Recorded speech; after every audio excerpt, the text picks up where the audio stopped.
Our keynote speaker this afternoon is Cory Doctorow.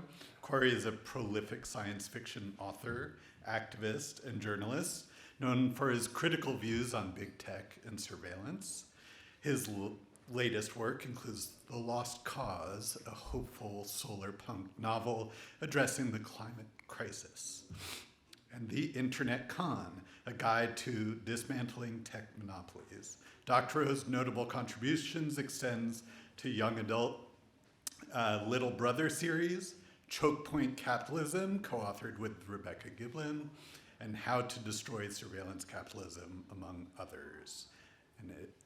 An advocate for digital rights, he works with the Electronic Frontier Foundation and holds positions as a visiting professor at Open University and UNC's School of Library and Information Sciences. Doctorow, a Canadian Hall of Fame inductee who lives in Los Angeles, continues to influence through his daily blog at pluralistic.net, which I encourage you to listen to. Cory will be joined by the journalist Ben Davis. Ben is the national art critic for Artnet. He has written 2 seminal books in the past decade and a half, Art in the Afterculture and 9.5 theses on art in class. Please join me in welcoming Cory Doctorow. Hey everyone, nice to see you all. So a funny thing happened to me on the way to Rhode Island. Last night I gave a talk at Harvard with Randall Munroe.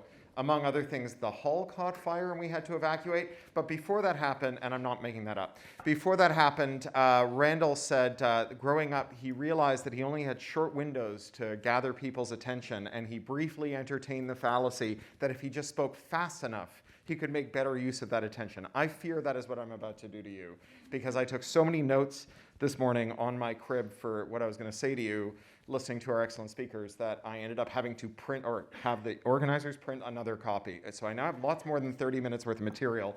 I'm going to speak just really fast. Think hyper-caffeinated auctioneer here. So I confess that when I was given the opportunity to come here, my first response was trepidation. And it's because of how I relate to cryptocurrency, which is to say that I have a deep and abiding regret for all the years I spent going around telling people that cryptocurrency was stupid, because in retrospect, I probably could have done something else and cryptocurrency would have just collapsed on its own. I sort of feel that way about AI. Not least because there are kinds of criticisms of Bitcoin, right? Like the kind that says, cryptocurrency has got this incredible anonymity property that lets money launderers use it, that actually makes the cryptocurrency more valuable, because people are like, money launderers, we live in the gilded age of the grift. Anything that helps money launderers is going to be really valuable. I need to buy some of the money launderer coin. It turns out it wasn't even very good for money laundering. Having untraceable public or having unerasable public ledgers turns out to be the opposite of what you need if you want to launder money. And I feel that way about AI, that some of the criticism that we raise are just criticisms that take the AI bros at their word and assume that they're telling the truth when they tell us about what they can do. And I think it cites facts, not in evidence, but it does help their investor pitch. Because if we're saying AI is so powerful that it's dangerous, they turn around to their investors and they say AI is so powerful that it's valuable. So there are useful things that we can do with AI. We saw some really cool examples this morning. But I also caution you to remember that a lot of the things that we've heard that AI can do turn out to be mirages. Molly raised the specter of the Amazon grab-and-go store that just turned out to be 3,000 Indian precaritized workers in a trench coat watching CCTVs and marking down what it is they thought that you put in your shopping basket. There's actually a name for this in Indian tech circles. They call this fake AI. They call it absent Indians, where there's just a bunch of Indians in a call center pretending to be robots. And I remind you that Elon Musk's demo for his intelligent robot that could dance and move turned out to literally be a person in a robot suit. There's a lot of this. But there are other examples of this, right? So you may have heard a lot of talk about how various AI models are producing thousands or even tens of thousands of exciting new materials. Those of you who work in ceramics or other kinds of sculptural fields might have been very excited at the thought that there are tens of thousands of new materials in the pipeline. It turns out, according to a big academic study that was just published, none of those materials are useful. They're literally just saying, well, what if we added an atom to the molecule here? And what if we added an atom to the molecule there? And then you go and you see, well, what properties would this material have? And it turns out none that anyone needs. So it's really important to look closely at these claims. AI is a bubble, and 99% of the conversations we have about bubble technologies are pointless because the bubble will pop before whatever harms we're worried about come due. There's a guy called Lee Vinsel, or Vinsel at Virginia Tech, who coined this really useful term, crita-hype, like criticism and hype, which is where you take some booster's claim at face value and then criticize them as though it were true, right? So when Facebook was going around telling everyone that they were dopamine hacking wizards that could sell anything to anyone, a lot of people went around and said, Facebook are dopamine hacking wizards that can sell anything to anyone, and they stole the mind control ray and made Grampy into a QAnon. And maybe Grampy was just a racist prick who found other racist pricks to hang out about, and that emboldened him. But I think the theory that Facebook succeeded, where Mesmer, Rasputin, MK Ultra, and pickup artists failed, cites a lot of facts not in evidence. So a program that statistically infers the next word or the next pixel is not going to become self-aware, not even if you give it lots of training data. For the same reason that if you have a horse that can run really fast and you breed it so that its offspring runs faster and do it again and again, you never get a locomotive, right? Guessing the next pixel is not a thing on the step to becoming self-aware, which is not to say that AI can't harm us.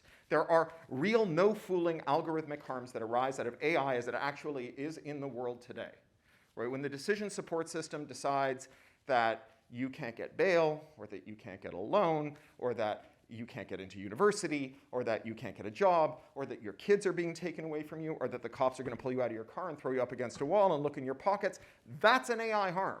Those are real, no-fooling material today AI harms. But when we focus on things like AI safety, these fancies that the spicy autocomplete is going to wake up and turn us into paper clips, or even largely hypothetical harms like election disinformation, we stray out of the realm of actual harms that make money for the companies and into hypothetical harms that even if they were to come to pass would not be part of their investor pitch, right? Worrying about AI election disinformation does not materially negatively affect the share price of OpenAI, right? OpenAI is not pitching its investors on the billions of dollars they'll make off election disinformation. So if we focus our critique on election disinformation, a thing they make no money on, even if that becomes a cause of national concern, nothing bad happens to AI's finances. If we focus our critique on the things they sell, right? Automatic bail, automatic loan processing, content moderation, all these other things that they suck at and that they're harming people from, that actually makes their share price go down. Their business plan is not selling AI disinformation licenses. Now, there is an extremely successful form of AI disinformation, one that's all around us. It's the form of AI disinformation that convinces your boss that the AI is so good that they can fire you and replace you with an AI. That is the single most successful form of AI disinformation we have today. And as with all effective forms of disinformation, it succeeds because it affirms something that your boss wants to believe, right? Your boss is insatiably horny to fire you and replace you with automation. Heard about Hollywood executives this morning. I live around the corner from the studios, Disney, Warner, Universal in Burbank, and I was out on the picket line whenever I was in town. I write a lot of books, so I was on tour, but whenever I was in town, I was out on the picket line. And one of the things that became really apparent talking to the screenwriters, I write novels, we're a lot less interesting than screenwriters, but one of the things that became apparent talking to the screenwriters is that one of the reasons AI had become so exciting for Hollywood executives is they already treat screenwriters like an LLM prompt, right?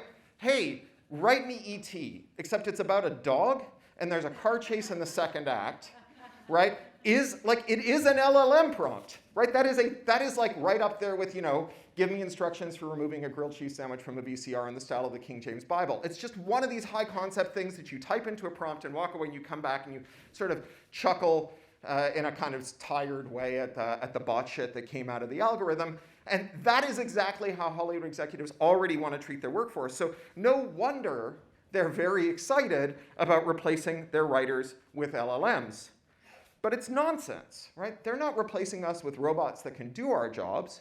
They're firing us and replacing us with robots that can't do our jobs, right? So Brian's right. There are writers and illustrators being fired all over the place, but they're not being replaced with robots that do their jobs. They're being replaced with robots that fail to do their jobs. So look at Air Canada. I'm a Canadian. We're like serial killers. We're everywhere. We look just like everyone else. And Air Canada fired a bunch of its customer service representatives and replaced them with chatbots. And the chatbots just made shit up. So this guy logged into the chatbot and he said, my grandma just died. I need a bereavement fare. What's the procedure? And the chatbot said, it's really easy. Pay full fare for your ticket now. Submit the death certificate within 30 days. And we will refund you the difference between the bereavement fare and the full fare. That's not Air Canada policy. That guy then spent the next 10 weeks chasing Air Canada to get his $780 back. And when they refused, he took them to the regulator and got his $780 back. Now, Air Canada knew or should have known that the bot was going to make shit up. They were not making a bet on the bot being as good as their customer service rep. They were making a bet on all of us being so exhausted at the thought of fighting with the corporate bureaucracy to get back the money that was stolen from us by the lying bot that most of us go away. Because I remind you, this guy spent 10 weeks chasing Air Canada bureaucracy before going to the regulator. This guy was like a Six Sigma pain in the ass. He was like the Louis Pasteur of consumer complaints, right? For that one guy, there were 1,000 other people who got lied to by Air Canada's bots, I guarantee it, and they just ate the loss. That's what your boss wants to replace you with. That is enshittification. You know, if you remember, Lily Tomlin used to do these pretend phone company ads on Saturday Night Live, and her character is Ernestine the phone operator. I'm kind of dating myself here. And each one of these AT&T ads would end with her looking at the camera and saying, we don't care. We don't have to. We're the phone company, right? We know that companies can be too big to fail. We know that they can be too big to jail, but they can also be just too big to care. And that's what enshittification arises out of. Companies that are not constrained by the fear that their competitors or their regulators or other technologists or even their workforce will make them cease their misconduct, that they will be able to continue to sell you things even as those things get worse. That's what AI is a bet on now.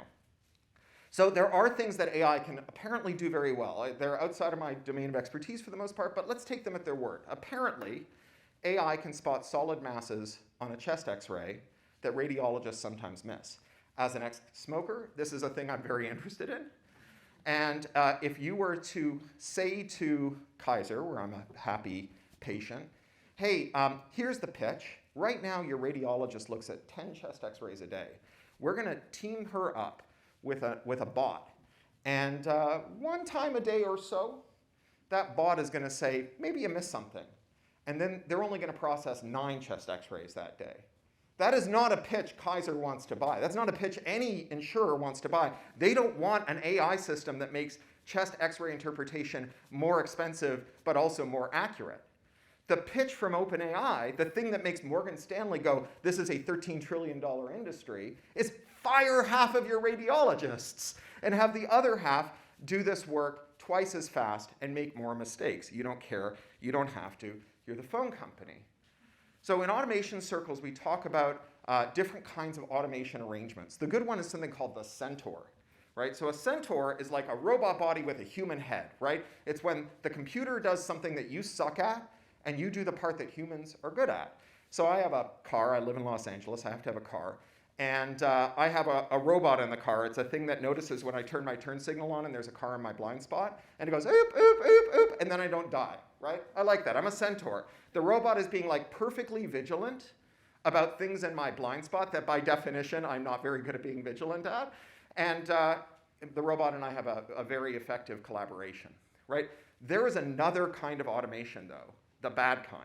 And that is the reverse Centaur.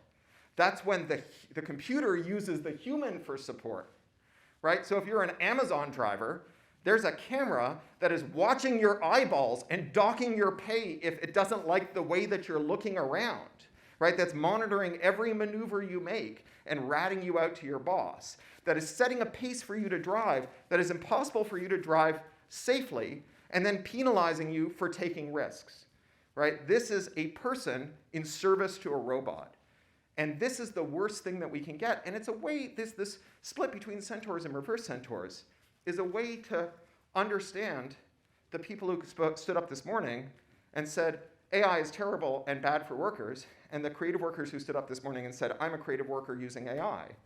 The difference is Centaurs and reverse Centaurs, whether the technology is something you're doing or something that is being done to you. The Luddites did not demand the mere end to automation. As I learned reading Brian's excellent book, which is available for sale in the lobby along with mine, and we all brought these machines that make books non-returnable, and if you bring your books up to us, we will make them non-returnable for you. It's a remarkable transformation. And as I read in Brian's excellent book, the textile workers who rose up and became the Luddites, they all did 7-year apprenticeships with the highest tech machines in use at the time. These were people who had the equivalent of like a master's degree in mechanical engineering from MIT. They weren't afraid of technology.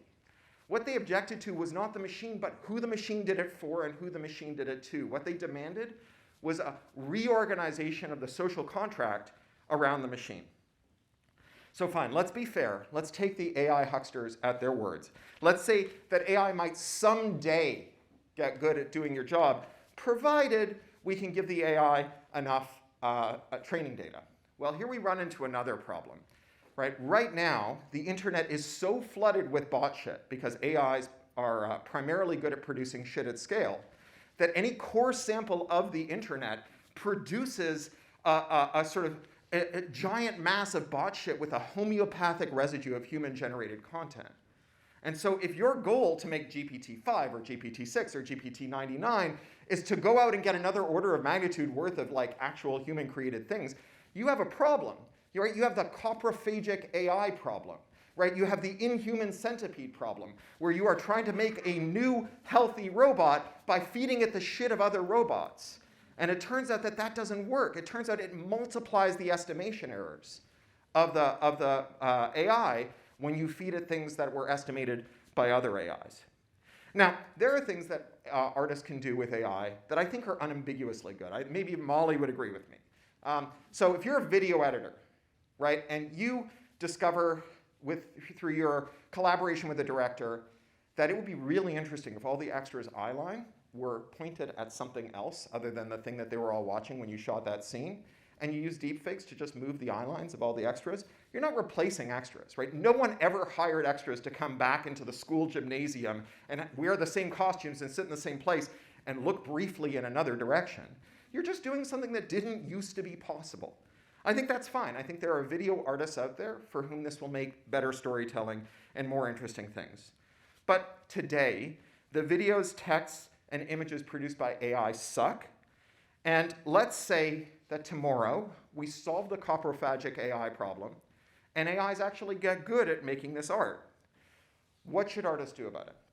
Well, the approach that we've taken so far is to argue that artists should have a copyright to control AI training.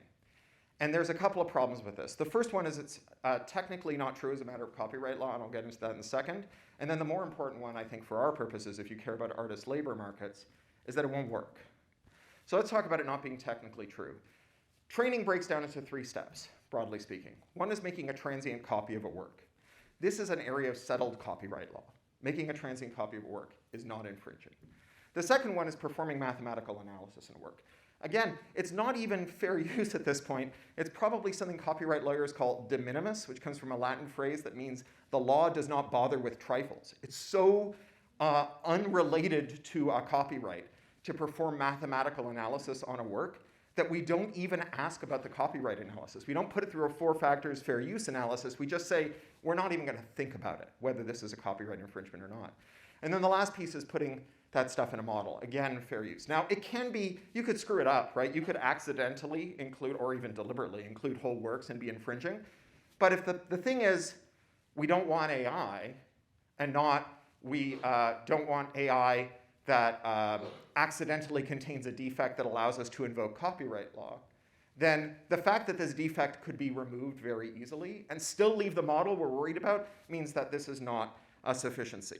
So this is an interesting question, right? Why are so many lawyers for the New York Times, Getty Images, Sarah Silverman and her colleagues, my friend Richard Kadri was part of that suit. Why are these lawyers who presumably understand copyright law filing these lawsuits that, like, just as a matter of extremely settled copyright law, don't fly? I think it's just a bet. I think the bet is that, and it's probably right, that OpenAI and these other companies did so much shady shit when they gathered their data that they just don't want to go through discovery, right? They just don't want anyone to like publish their internal memos and have everyone sort of point at them and recoil in horror. And they're making a bet that they can peel $100 million out of a company like OpenAI, which has got billions, and hand it over to Sarah Silverman and her friends. And you know what? That's great.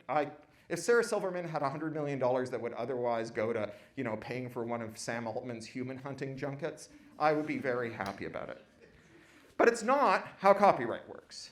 So let's talk about what we would lose if we changed copyright so that it did work that way. Because copyright didn't come down off a mountain on 2 stone tablets. Copyright can say whatever Congress wants copyright to say within the bounds of our international treaty obligations. So we could make it unlawful to make a transient copy of a work. We can make it unlawful to perform mathematical analysis on a work, and we could make it unlawful to publish that analysis either in textual form or in the form of code. We would lose a lot. We would lose a lot that has nothing to do with AI or ML, right? We would lose search engines, for one thing. There would be no searching the internet if you needed permission and a license for every work. And moreover, if one company had the capital to seek those licenses, Google, no one else would ever be able to raise the capital to seek those licenses. So the already terrible 90% market share search engine would become permanently enshrined. And if you think they don't care about search quality now, imagine how little they'll care about search quality when you need $10 billion to buy licenses to index the web in order to compete with them. So we lose that. We'd also lose things like computational linguistics, which is basically linguistics, but we are listening to what people say instead of reading what they write, because you can analyze what people write without paying a grad student to transcribe it first. And so that's all linguists have studied for hundreds of years for the most part. Now, finally, we can actually get these corpuses of vernacular casual speech, and we are now performing analysis on it and finding the regularities in the grammars and so on. It's a really exciting new field that we're getting out of computational linguistics. That goes away too if we can't perform mathematical analysis on works. There's a bunch of good stuff we can do. The Human Rights Data Analysis Group used a large language model with the New Orleans Innocence Project to analyze thousands and thousands of arrest records and produce a pipeline for exoneration work that's been hugely effective. So all the stuff that is good goes away. So we catch a lot of dolphins in the tuna net. Do we catch any tunas? Well, I don't think so. The companies that are suing OpenAI are not suing OpenAI on behalf of their creative workers. Right? The New York Times is not hoping to win this lawsuit so that it can go on paying its workers. The New York Times has already told Apple that they're interested in being part of this deal. Apple has proposed to buy a corpus of licensed materials for $50 million so they can train an LLM so that they can fire their workers. Look, if you've ever signed a contract with the New York Times, it's already terrible as a writer. It's one of those standard writing contracts that says, like, by being dumb enough to write something for us, you agree that we're allowed to come over to your house and punch your grandmother and wear your underwear and make long distance calls. They're very bad labor contracts. The New York Times is not advocating on behalf of its workforce. Ask any photographer what it's like selling to Getty. Getty is not suing OpenAI in the hopes that it can pay more photographers, right? Getty is suing OpenAI in the hopes that it can abolish a competitor to its own machine learning-based system that allows it to fire as many photographers as possible. There's actually a precedent for this, and it's in music sampling.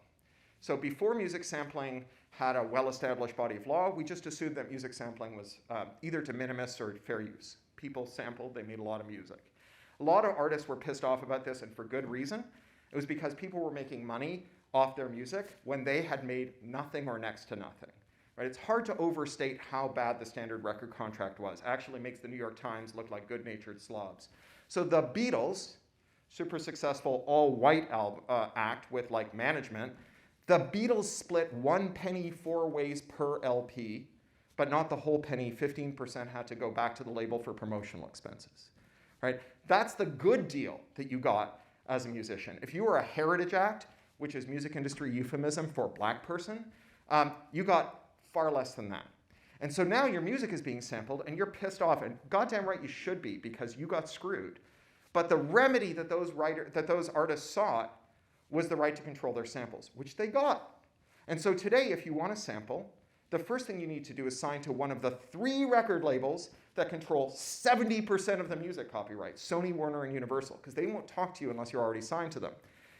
That contract that you have to sign if you want to sample is full of all kinds of legalized theft that takes money out of your pocket, including taking away your right to control your sampling. And so as an artist who signed that deal, you now take $500 out of your advance, you hand it to a record label, they don't hand it to another artist. That artist signed away their sampling rights. They hand it to a shareholder. We now have a system in which every artist is poor, and if you want to make music like the music of 30 years ago, if you want to make the Beastie Boys' Paul's Boutique or Public Enemy's It Takes a Nation of Millions to Hold Us Back, you can't. Because clearing samples at today's rate to re-release those albums would make each CD cost $150. So they got lucky, they got grandfathered in. Other acts didn't get grandfathered in, right? De La Soul, their music wasn't available for 15 years. Some of it will never be available. A subset of it became available last year, a month after the frontman died. So we created a system of exclusive rights for artists. Those exclusive rights were immediately sucked up by a cartel that controls the market for their art.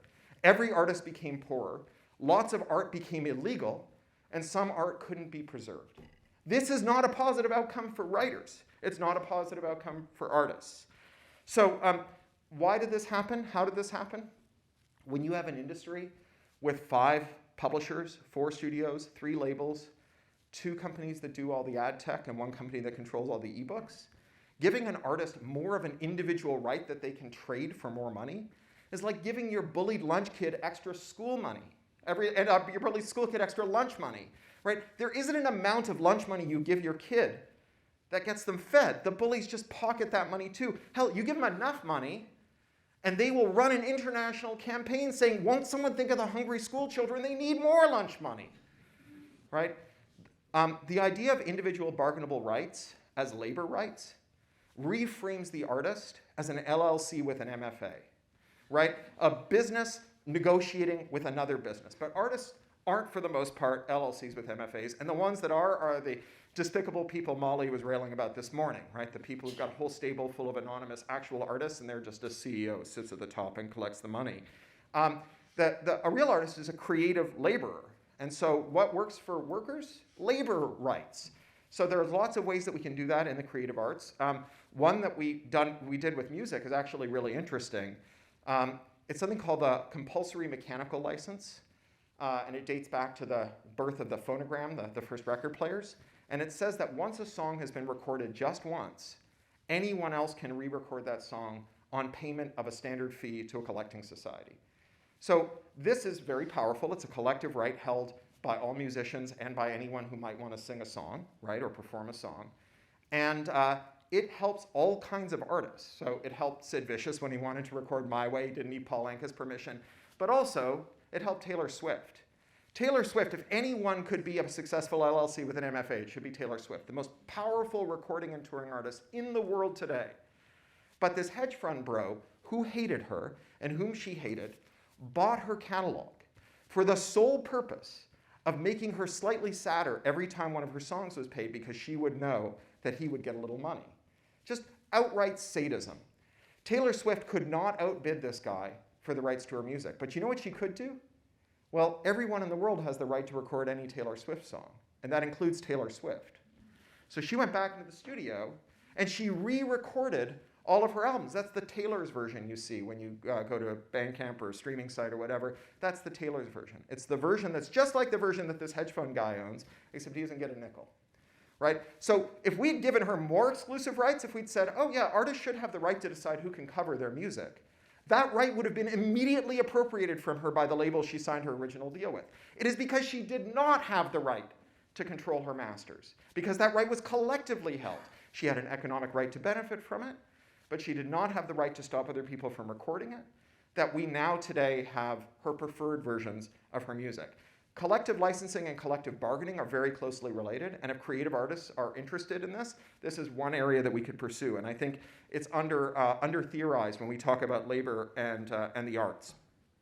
When we insist that copyright is the only way to limit training, is the only way to save us by limiting training, we're doing the AI bros work for them, right? We are telling the public the only way you can get any benefits from AI is if you take away artists' rights to have any control over their destiny, or if you take away the ability to train any model for any purpose, right? A lot of people in the public will say, well, if that's the trade we have to make, I guess I'll trade for all the things I've been told AI can do. If instead we focus on the fact that AI doesn't work very well and focus on things that materially improve the lives of artists, we make the AI companies' share prices go down and we improve the worker power of creative workers. If we have concerns about AI and privacy, which we should, or AI and labor, which we should make the mechanism for addressing those concerns labor rights and privacy rights, labor law and privacy law. Trying to stretch copyright to solve privacy or labor issues has failed since the internet began, because the only right that survived the transition to the digital world is copyright, right? You can violate people's labor rights with an app and the NLRB will turn a blind eye, or at least it did until a couple of years ago. You can violate people's consumer rights and the NLRB will turn a blind, and the FTC will turn a blind eye, or at least they, until a couple of years ago. And certainly you can violate people's privacy rights on the internet. The only rights that we have recourse for on the internet is copyright. And so for 30 years now, different groups have been trying to use copyright to solve privacy, labor issues, and so on. It has been a failure. We need labor law to defend labor rights. We need privacy law to defend privacy rights. The last time we got a privacy law in this country, a consumer privacy law, was 1988. It's a law that bans video store clerks from telling the newspapers which VHS cassettes you rent. We've had silence from Congress on privacy ever since. And that is the reason privacy is a dumpster fire, not because we haven't figured out how to make copyright solve our privacy problems. The reason to reject a copyright approach to solving the AI issue is not because AI is inevitable. It's because copyright won't work and collective action will. And I'll leave you with one last copyright thought that I think, again, has been under-theorized, although it was alluded to this morning, which is that the Copyright Office, for maybe the first time in my memory, is on the side of artists instead of the corporations that pay us. Because the Copyright Office has said now in 2 rulings, one of which was upheld at the Appellate Division, that copyrights cannot be held in works generated by algorithms. Right? Copyright only adheres at the moment of fixation of a work of human creativity. If a human makes it, it gets a copyright. If a monkey takes a selfie, it doesn't. If a bot shits it out, no copyright. And our bosses are insatiably horny for firing us and replacing us with automation. But not if they can't stop other people from selling the things the algorithm makes. The executives at Disney would dearly love to prompt their LLM, go up the street to the smokehouse, have a 3-martini lunch, come back and find a new Pixar movie on their hard drive. But they would rather drink a gallon of someone else's warm spit every morning for the rest of their lives before breakfast than give up a molecule of their copyright. And if you said to them, fine, you can do that, but anyone can take that Pixar movie and sell it for any price and compete with you and you can't say a word about it, they'd be like, oh fuck, we'll just pay the writers. Right? So this is the poison pill that we should really be thinking about. And it epitomizes the thinking we should be bringing to this, which is that we don't need another way for artists to feel affronted that people are enjoying their work the wrong way. We've been doing that for, since the 1976 Copyright Act. It hasn't made artists richer. What it has done is made the entertainment sector larger and more profitable, even as the share of income going to artists has fallen both in real terms and proportionally every year as the sector got bigger, as they appropriated the rights that we were given by Congress as a condition of reaching our own audiences. What we need to attend to is the material needs of creative workers. Not a new way to feel angry, but a new way to put groceries on your table, pay your mortgage, put braces on your kids' teeth, and feed yourself. Thank you.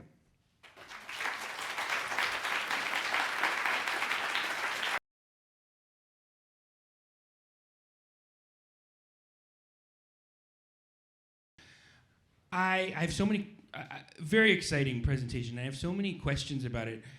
Before I get directly into those, I actually want to leave your presentation entirely, and just because this is a room full of artists and people studying the creative field, and because you are not just a a theorist of technology, but also a sci-fi novelist whose books you can buy out front. I just wanted you, because I think there's an interesting thing between the relationship between the theorizing you do and the creative work you do, and I just think that might be interesting for people to start out there about how you think about the advocacy you do in relationship to the creative work you do. So I think that didactic art gets a bad name, bad rap. I do think the point of art is to take something numinous and irreducible from the head of someone who is an artist, imbue it some tangible medium that sits between the artist and the audience with that a kind of facsimile of that numinousness, and then hope that it is reproduced in the mind of the audience, right? There's some irreducible, important, chewy emotion that I'm feeling, and I want you to feel it. Now, it just so happens that a lot of my irreducible, chewy emotions have to do with being outraged at the fuckery of tech bros. And so this ends up being a major theme in my work, and my work ends up being very didactic, not because it's beside the point of the aesthetic appeal, the artistic merit of the work, but because it's central to the artistic merit and the appeal of the work. Right. So, argument for didactic visioning. I love so much about your talk, and there's so many points you raise about what the dangers are and aren't of artificial intelligence in the creative field. I guess I was really interested in this paper or essay you just wrote called "What Kind of Bubble is Artificial Intelligence?" And correct me if I'm wrong, but one of your arguments there is that basically some of these generative AI platforms that we've been stressing out about here are kind of like Uber, in the sense that Uber hasn't really ever made money. It's actually an unsustainable business model that is kind of betting that there'll be some kind of magic thing that happens after they put all the competitor taxi industries out of business.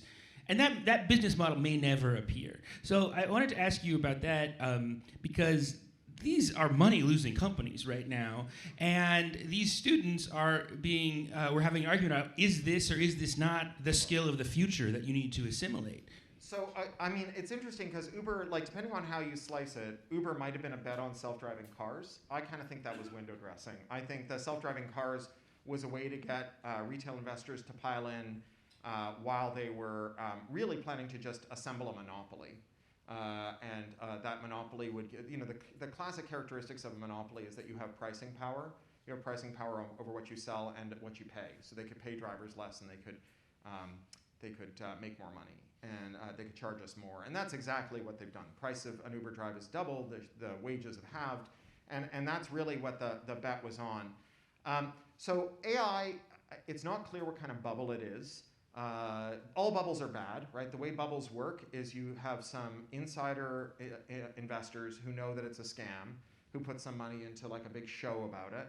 And then you have some institutional investors who are really dumb money, right? So big pension funds and so on, or just my parents are members of the Ontario Teachers Federation pension plan, and they gave $30 million to Sam Bankman-Fried. And it's just that is not in any way an outlier for the kinds of bets that pension plans make. If you look at how CalPERS and the other big pension plans give money to hedge funds that just piss it up a wall, it's very common. So you bring in the institutionals, and then you bring in the retail investors. These are just people who saved a little money over their stagnating wages and who want to retire and not have to eat cat food. And so they've put some money in the hopes that they won't be homeless, right? And then all that money explodes, except for the money that is taken out by the people who started it, who started the scam. So all bubbles are bad. There are no good bubbles. However, some bubbles are productive. So WorldCom was a scam that pretended that there was gigantic demand for fiber. It was a little like Facebook's pivot to video, where they just fiber optics. Not fiber that you mean. Fiber in the ground, fiber optics. They just pretended that they had all these orders for high-speed internet at a time when there just weren't those orders. And they raised a ton of money and they put a lot of fiber in the ground, and then they went bankrupt and they took everyone's money with them. But it was a productive bubble because that fiber is still in the ground. And fiber ages well, right? It's just glass. So today, as the infrastructure bill is coming online and we're lighting up a ton of fiber, a lot of that's old WorldCom fiber. So at least there was a residue left behind that was good. I lived through the dot-com bubble. The dot-com bubble took like millions of like humanities undergrads and art school kids and convinced them to drop out and learn Python and Perl and HTML. Those are like reasonably useful skills that served a lot of them well. That was a productive bubble, even if it, sucked a lot of money out of retail investors and institutionals. There were unproductive bubbles. Enron was an unproductive bubble, right? It's pretty clear, I think, cryptocurrency was a largely unproductive bubble. A small number of people got better at programming in a language called Rust that's better than the other ones we use, and if we all used it, we'd have fewer ransomware attacks. Mostly all cryptocurrency produced was like bad JPEGs and worse Austrian economics. And so it didn't leave behind anything really valuable. AI might leave behind people who know statistics, which is good. We should all know more statistics. But the real question is, once you add up all the things that people are willing to spend money on AI for, right? So these are all the high value but low consequence uses, right? So a low consequence use is that really cool chatbot we saw this morning that sometimes says silly things that the artist can then kind of interpret through their work, right? That is the failures of that AI to say the right thing are a very low consequence. No one's going to die because of it. An AI radiologist is a high consequence AI, right? An AI self-driving car is a high consequence AI. And if our answer is, oh, we'll put a human in the loop, we have to understand that the point of this AI is to make decisions faster than a human can. If all you're doing is having the AI make decisions at the same speed as a human, you have not improved your productivity. So the whole point is to increase the speed. And so now you have this thing where a human has to sit next to the AI in the car or sit in a call center monitoring the AI in the car and maintain superhuman vigilance for the car making a bad mistake at superhuman speed, right? This is like the difference between being a driver and a driving instructor, right? Being a programmer who writes your own code, you might make some errors. Being a programmer who has the bot write your code means that you're not a programmer anymore, you're a code reviewer, which is notoriously the shittiest job you can have as a programmer. Right? All those people who made that joke, right? Like, I thought in the future robots would do the hard work and humans would make art. That's where this AI is headed. So you take all that stuff out because you assume that there's no long-term future for that, right? All the stuff where AI is high consequence and high value. And you try and find the things that are low consequence. Most of them are low value. I'm personally unperturbed by like people who have Midjourney draw characters of their D&D, or pictures of their D&D characters in Last Night's Adventure. I don't think there's an artist who's getting put out of work because of it. I think it's fine. But none of them are going to pay for that. Or the most they're going to pay is a few dollars a month. Now, the thing about AI services is they cost a goddamn fortune to keep on. The running cost of AI, not the capital cost, which is what's left behind if it implodes, and all that's left behind are these servers in the desert with their big water bills and their big energy bills and all the sunk cost of their NVIDIA cards. Those running costs, those daily operating costs are so high that it's not really clear whether we can keep the servers on with just the applications that aren't bullshit.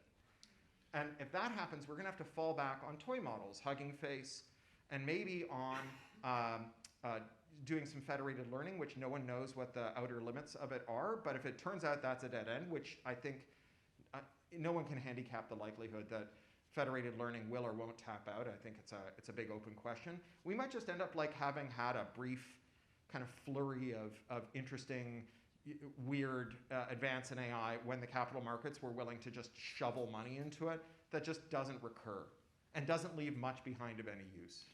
Yeah, I mean, I guess, so my question is, it's like we're in the early days of Uber, when it was really cheap, where they were just onboarding everybody, and because we're stressing out a lot about de-skilling, about how there are suddenly these tools that do these previously complex artistic or art-like operations that everyone can use, and it just seems like that is, correct me if I'm wrong, that's just like an onboarding strategy, or it's not really clear what the business model behind it is, in the sense that eventually these have to charge a lot more for a subscription, in which case it kind of goes back to being some kind of skill where you have to have access to some kind of tool that not everybody has access to. I mean, the tragic thing about this from an economic perspective is you add up all of the salaries commanded by all the jobbing illustrators in the world, and it's like OpenAI's kombucha budget for a week, right?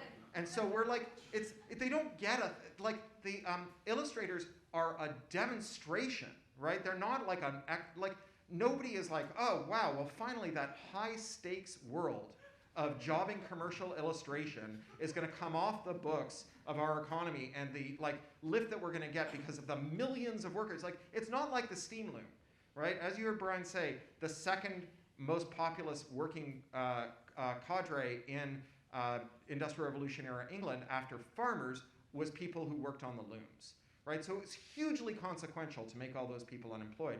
This is where I start to worry about Critahype, because when we say, let's stipulate that they can make all the illustrators unemployed, which is a shameful thing that they shouldn't do, and let's even stipulate that maybe they do it by making art that people like, which I think is unlikely. But let's say they do all of that. It's the only people for whom this is genuinely tragic are the illustrators, right? This is not a thing that is going to send ripples through society. This comes up all the time in automation.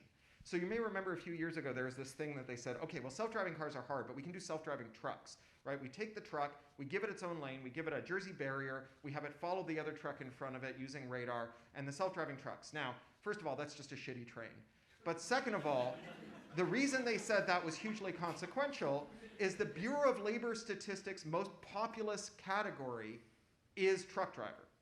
But it turns out that the BLS category is anyone who drives a commercial vehicle.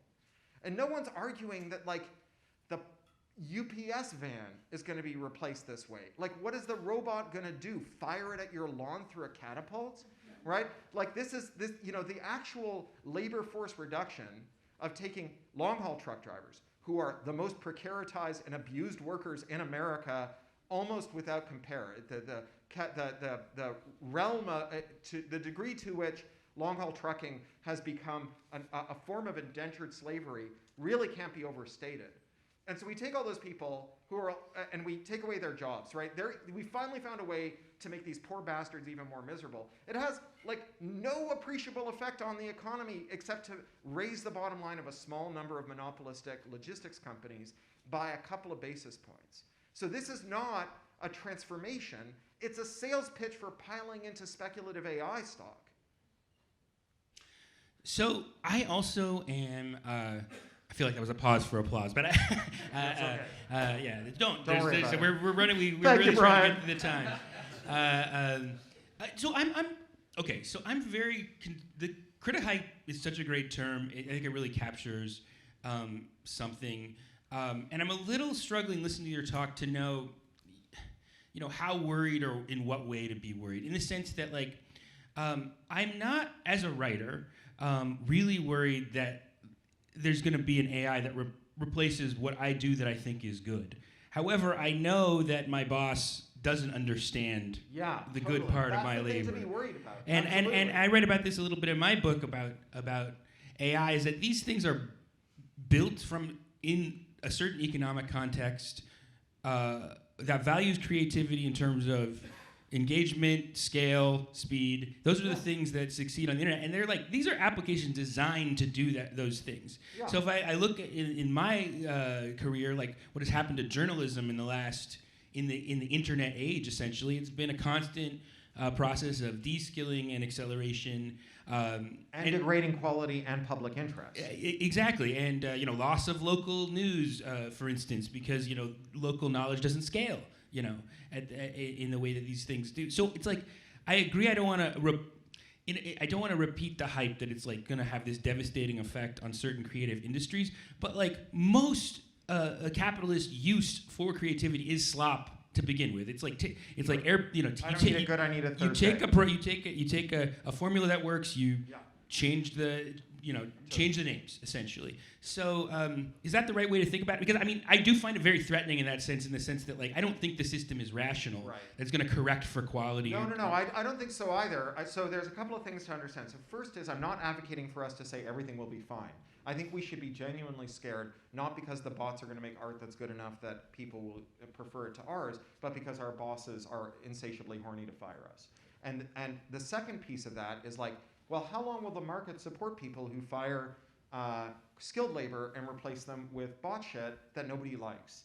And the thing to understand is that the top echelon of our economy has been dominated by debt-fueled private equity style short-term extraction, right? The point isn't to build a sustainable business where they have a steady return forever and ever. It's to like, so for example, all the PetSmarts and PetSmart-like companies have all been bought by one of two private equity companies, and they're just killing pets now, right? You take your pet in for grooming and they kill the pets. Nobody is gonna, in the long term, yeah, no, it's true. They'll kill your pets. Pet grooming is now dominated by a couple of giant private equity funds, and they are killing pets. They also make their workers, they indenture their workers, they make you bond out to pay like $5,000 to $10,000 for training if you quit or are fired in the first 2 years. And most workers are fired just before that deadline comes up so they can take $10,000 out of them. They also have to sign non-competes so they can't work for another incompetent pet groomer and so on. And so this is not a bet in the long-term stable structure of the pet grooming industry. Right? Nobody thinks that in 10 years, when a third of our pets have been killed by PetSmart and other private equity-owned firms, that we'll continue to do this. The bet is that they will have taken the money and run by then, right? And when you look at how private equity works, you get this sort of pass around where one company will debt load, one private equity fund will debt load an acquisition target, leave it just hobbled with debt, sell off all of its assets, the building that it's in, and so on, to pay themselves special dividends. And then another private equity company will come along and do it again, right? And add more debt and more debt. So Securus, which is part of the duopoly that controls all the prison tech in this country, they've just had like the music run out. They have an $80 billion overhang. They've got 8 months to finance it, and no one wants to give them any more money. And so now they're about to go bust, and all that money will go away. But Securus's executives and their limited partners already took hundreds of millions of dollars out of it. The people who are screwed are the people, their creditors, and people serving in America's prisons, which incarcerates more people than any other country in the history of the world. And so, you know, the thing to understand here is it's not like our bosses are like, I love running Go Media. And I just like being the inheritor of Gizmodo makes me happy, and I'm really invested in the future of what Gizmodo looks like and the people that read it. They're interested in extracting as much money as they can under the shortest period, and that involves telling a story. The story is that we've got the AI that replaces those pesky writers that formed a union. And that story convinces my parents' idiotic pension fund to give them money on the premise that they will immiserate some more writers. And then they just steal the pension fund's money.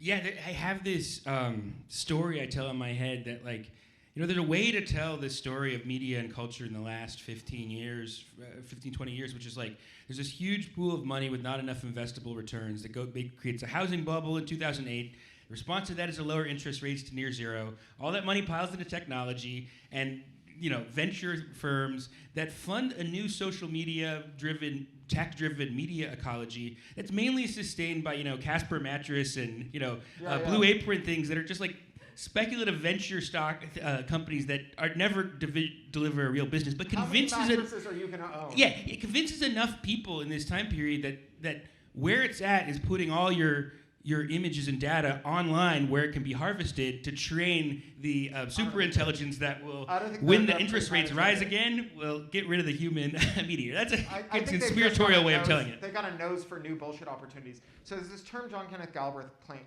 coined called the bezel, B-E-Z-Z-L-E, not B-E-Z-E-L, the black rectangle on your phone screen. So the bezel is the magic interval after the con artist has your money, but before you know that it's a con. And in that moment, everyone feels richer. And I think that what I'm trying to ask you to do is to step outside the bezel here and realize that this person is lying to that person and that you're a prop in the lie, right? And that's a thing to be worried and angry and upset about, but it's a different thing than the thing that they're promising, which is that we're going to make all the drivers obsolete with self-driving cars, we're going to make the artists obsolete with self-licking ice cream cones, you know, like it's just nonsense. Two questions, and then I'm going to open it up. I have two more questions with Cory before you get him. One is this is something I have difficulty thinking about, which is like how much is the technology itself, and how much is the corporate structure around it? I mean, in terms of what you see, the real problems is like, is there an ethical version of some of these things that? What's the difference between a centaur and a reverse centaur? Sort of, yeah. Yeah, I think it's labor power, and I think more broadly it's constraint, right? So I think that like all of the internet has turned into shit, and the people who are running it are the same people, And so why didn't they turn it into shit 10 years ago? What happened that made them turn it into shit now? Is it like Mercury in retrograde? Did, the end of the zero interest rate policy triggered or something? Like, what triggered this stampede to shit? And I think what triggered it is that these guys have since the start of their career, showed up every day for work and grabbed the giant lever on the wall labeled Enshittification and pulled it as hard as they could. But it didn't move very far. It didn't move because they had competitors. It didn't move because they had regulators they hadn't captured. It didn't move because other technologists would undo their mischief. Raise the price of ink, someone makes a refillable ink cartridge.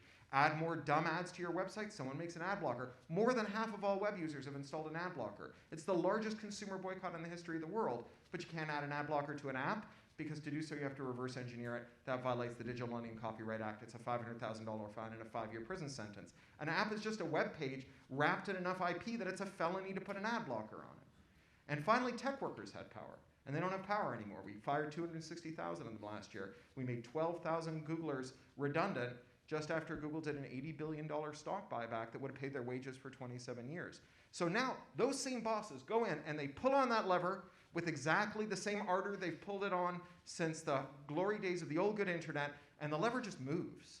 And so I think that, when we're saying what's the difference between technology that serves you and technology that you serve, it's how far that lever moves. It's what constraints act on the same mediocre sociopaths that have been controlling our economy since the year dot, and that will until we finally overthrow capitalism, right? And that's the thing that we need to be attending to is what constrains these assholes, right? Not like what does the gadget do, but who does it do it for, who does it do to, and how do we change that?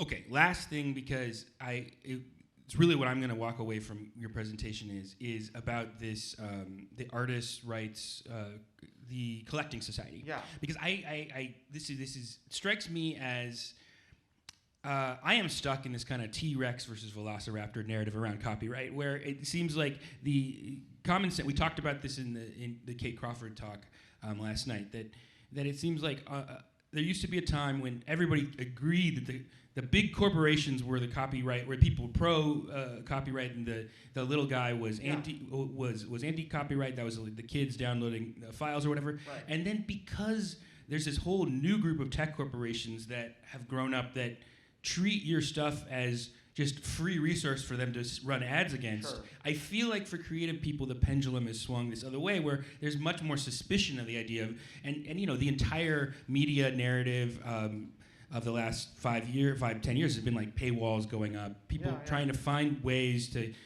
get back to a point of having some sort of way to monetize, to treat your thing as a commodity again. Right. And so what I love about your presentation is this other kind of, it's saying that those are the wrong tools to think about this with. There might be this other way, but I honestly don't know enough about it. So I want you to just elaborate what that might look like. So music is a good industry to talk about because music has had a bunch of these high-tech disruptions where they've had to change the rights framework around it. And where we can see where collective rights versus individual rights change. So when the first music industry was born, that wasn't sheet music. Sheet music was the first music industry. It's an industry if you can produce it industrially. It's a craft otherwise, right? So when the first music industry was born, that wasn't sheet music. It was phonograms, it was records. And the composers were really angry. They said, we write the instructions, the trained monkeys perform them. Where do they get off taking the sheet music that we sold them and recording it? That's not allowed. Right? John Philip Sousa went to Congress and said, if these infernal talking machines are allowed to continue, we will lose our voice boxes as we lost our tails when we came down out of the trees.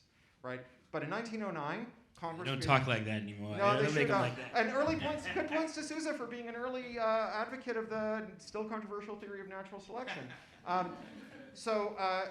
In 1909, we created the compulsory license. I think on benefit it's good. On balance it's good. I'm not a musician, but I enjoy a lot of covers. I'm at RISD. Every time I think of RISD, I think of Talking Heads. I love Talking Heads more than anything else in the world, except for Angelique Kidjo, who re-recorded Remain in Light as an Afrobeat album, and it's even better than Talking Heads' version. And I don't know if David Byrne would have said, yes, he seems like a cool guy, but even if he'd said no, I would have liked that album to exist. So the compulsory license, great.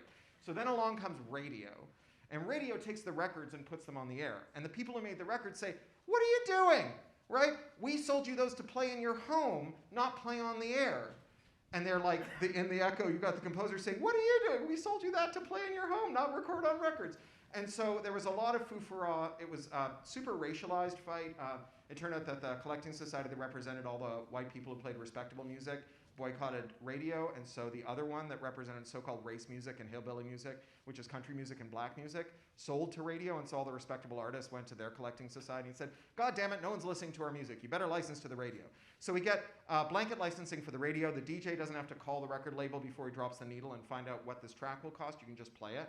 You pay a flat fee, and then it's divided. Is it up. a legal relationship? That's my question. Is it illegal, or is it like a? It is legal. So all of these or have a required voluntary statutory kind of instrument. like license. Yeah, all of these have required either a statutory instrument or an exemption to antitrust. And then along comes cable television, right? So you had these TV salesmen in central Pennsylvania, or too far from Pittsburgh and Philly, for anyone to get TV signals, which impairs your ability to sell televisions. So they put up these things called community antennas, and then they ran cables from them into people's houses. And the broadcasters, right, the people who started off in radio, said, what are you doing, right? When we took the records, that was progress. When you take these signals off the air, that's piracy. Congress again acts and creates a blanket license, a compulsory license. So anyone can stick up an antenna, retransmit what they get over cable, provided they pay a set fee. Then along comes the VCR, right? And the same companies that were arguing that it was fine to take off the air signals and put them on cable are like, but you can't put them on tape. That's piracy. Jack Valenti, the head of the Motion Picture Association, says the VCR is to the American film industry as the Boston Strangler is to a woman home alone, right? And the Supreme Court acts in 1984, and they just legalize it, right? So this is the way things go right up into Napster. And then with Napster, we have the end of history. So Napster enters a world in which artists are very poorly compensated. 80% of all recorded music isn't available for sale at any price. And the labels are like letting their archives burn down. Like Universal had a giant archive burned down, and with no backup plan for it. And Napster just makes all that music available. And then there's asshole, deep-pocketed venture capitalist owners say to the labels, just tell us how many zeros you want at the end of the check. The majority of Napster users are willing to spend $15 a month for Napster. We will give you as much money as you want. And they said, no, we're going to sue you. This just shouldn't exist, right? And so every pirate wants to be an admiral, right? But for the first time in the history of entertainment, we said, no, this is going to be an individual right. We're not going to collectivize this right and convert the right to control into a right to be compensated. We're going to convert the right to, we're just going to maintain the right to control. This has not been good for artists. Artists now make less money than they did in the Napster era, right? The compensation for artists as a share of the pie and also in real terms has gone down, even as the labels grew more concentrated and more powerful. And so we have to understand that as workers, we get our power from collective action, not as individuals. And even when we have scarcity on our side, like those tech workers who for 20 years had scarcity on their side. There just weren't enough tech workers, so when their boss told them to enshittify something, they said, no, I'll quit before I do that, and their boss couldn't fire them.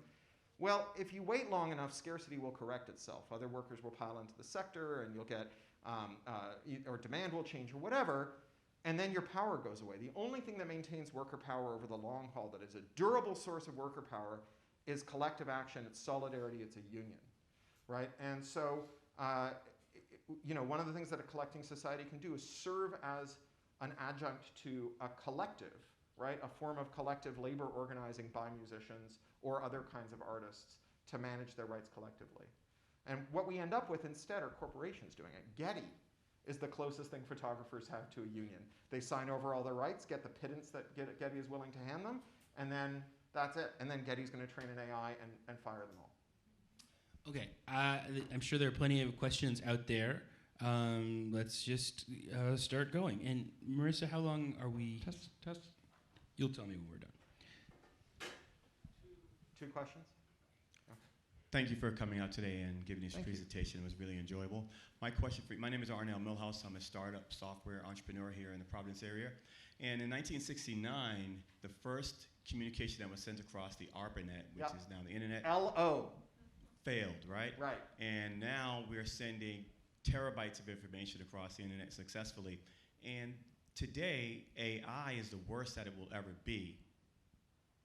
So because this site, today we're only sending LO right across AI applications. So I think this cites facts not in evidence, right? Because there's two theories at work here. both of which I think are disputable, although I could be wrong.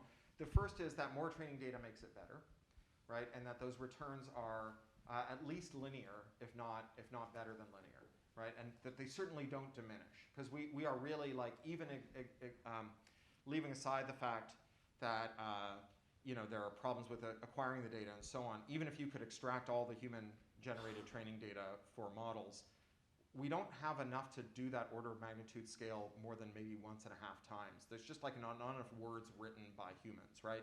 So you just like you run out really quickly with that kind of exponential scaling for training data, and if you're getting diminished returns, then you're not going to get much. But the second piece is, even if you stipulate that more training data makes the model better, I'm not sure we can get the training data. Like, I think that like the cost of taking a deep scrape from the web and then throwing away the bot shit is so expensive even now, and it's only going to get more expensive as more bot shit pollutes the internet, that and this is going to be like a hand coding, hand labeling thing for the most part, that it just might not be economically sensible to acquire that data, even if we agree that it exists, and even if we agree that using it would correct the defects in the models. So innovation and discovery are always maybe unknown. Right. We only know unknown. today what we think we know today, but there will be solutions that go beyond the veil of data. But that's what they said in the last AI winter and the AI winter before and the AI winter before. And so maybe, right? But again, like, there's a certain degree of magic underpantsery here, right? Where we're just like, step 1, collect data, step 3, profit, step 2, something happens. And we don't know yet what that is, right? Someone might have a really cool idea to do stuff. And look, I'm a materialist and an atheist. I think that all the stuff that is me is represented by physical processes in the lump of meat inside my skull, right? And so I'm willing to stipulate that someone someday might digitally recreate something that approximates what it feels like to be a person. I don't think that's outside the realm of possibility. I think otherwise you have to believe in a soul, and I don't believe in a soul. But I don't know how we'll do it, and I don't think anyone knows how we'll do it. I mean, you listen to Kurzweil explain it, he's like, well, first we'll make a hearing aid, and then we'll make it a hearing implant, and then we'll put a magnet in your brain to stop your depression. We'll just start replacing parts of your brain one at a time as we figure them out, and eventually your brain will all be robot, and then we'll have an intelligent robot. I don't think it works that way. I think that he's palming a card there, and not very adeptly. I can see it up his sleeve. I also just, I mean, I don't think you can know the future, but I just would draw a distinction between whether the systems can get technically better and whether there's a business model there. Whether there's very impressive technology that just society can't bear the external costs, or just the cost, the business cost of them. I feel like you always talk about the technicals. It's like your present selects his own past of like the technical steps that is led up to it, and there are all these technologies that happened, did impressive things, and just there's an article in the Times about the one inventor invented 2 things that like the leaded gasoline and Freon that like both were very useful, and had such tremendous external costs to society that now they're just considered to have been like huge mistakes, even though they were key to getting automobiles and refrigeration, making them part of our lives. And sending humans to the moon was super cool, and I'm glad we did it, but we stopped doing it not because we forgot how, but because there's no reason for humans to go to the moon. The moon sucks, right? There's a reason to send robots to the moon. Tell it to Elon Musk, right? But there's there's just no good case for sending humans to the moon. And like, there are lots of things we know how to do that we don't do because there's just, even though they're cool, because they're not cool enough to warrant spending, I think the Apollo program was like 10% of GDP over 10 years, right? That's just a lot. And we, I don't know if we're gonna just keep doing that, leaving aside, planetary boundaries and everything else. I just don't know. What else we got? Yeah. Anyone? Wow, you knocked him out. I know it was all very non-controversial and self-explanatory, so I'm not surprised. Do it. Yeah, I mean, do you guys feel that there's such a thing as nature? Do you feel like there's something, you kind of talk about this trajectory, maybe it's like, orchestra to big band to, garage band to, A guy with an 808. Yeah, to now it's like, single performer on a stage sort of thing. But in a lot of ways, I feel like it's all nature. It's like there's a post that we're arriving towards and we just don't know what it is. And the idea that it's not natural or it's natural, it's like those are human constructs. So how do you I don't know, this feels like the horse ebooks line, everything happens so much. Yeah. I think that we will have a future, whether that future is a good one or a bad one, or one that any of us would like to have is up for grabs. And as a activist, I can tell the difference between a science fiction story, which is where you make up a smooth path from A to Z with a nice rising level of tension and a climax and a denouement, and activism, which is just like real life, where you cannot know how to get from A to Z. The terrain is unknowably complicated. The fact that you can't see your way from here to there doesn't mean you can't get there. But instead of trying to saying, all right, nobody does anything until we figured out how we get from here to utopia, we all just sit here, is just going to leave you never moving. And so instead what you need is a heuristic, right? You need to ascend the gradient towards the future you want at every moment, in the belief that if you can get a little higher up that gradient, new paths that are not visible to you where you are now will be revealed by your new terrain, and that you will find new ways to go up that path, right? And that if we all agree at least on what kind of future we want, we don't all have to take the same path to do it, because we can all follow that heuristic and go up whatever parts of the gradient are available to us towards that peak that is a better one than the one we have today. Thank you very much. Thank you.